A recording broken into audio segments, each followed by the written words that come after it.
टान पर जाकर टकराता है। विलियम चिल्लाता है और उसके सर से बहुत तेज खून बहने लगता है। तुरंत ही जेम्स जकाला और कुछ दूसरे टूरिस्ट विलियम के पास आते हैं और विलियम को शांत कराते हैं। जेम्स जकाला एक फटे हुए कपड़े से विलियम के सर के खून को रोकने की कोशिश करता है। जेम्स तुरंत ही अपने साथ के दूसरे टूरिस्ट को केव से बाहर जाकर हार्डिन और एक डॉक्टर को बुलाने के लिए कहता है।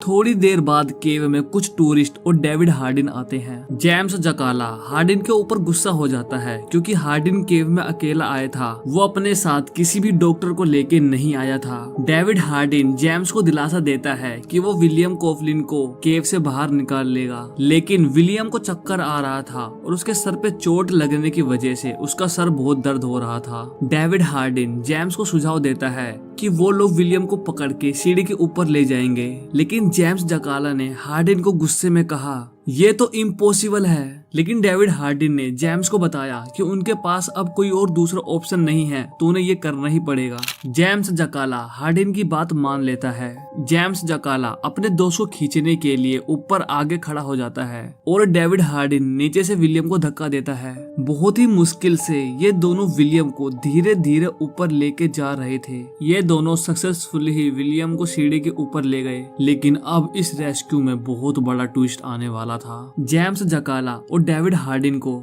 विलियम को इस वी शेप के रास्ते से निकालना था, जो कि बहुत ही मुश्किल होने वाला था क्योंकि विलियम को पहले इस तरह रास्ते में नीचे डालना था और उसकी बॉडी को मोड़कर दूसरी तरफ निकालना था। पहले हार्डिन ने विलियम को धीरे से गड्ढे में नीचे धक्का दिया और फिर विलियम खुद ही वी शेप के रास्ते को पार करने के लिए इस तरह मुड़ गया और उसकी बॉडी वी शेप के रास्ते में इस तरह अटक गई और उसका हाथ उसके पेट के नीचे दब गया। विलियम को दर्द होने लगा, इसलिए विलियम बहुत तेज चिल्लाने लगा क्योंकि वो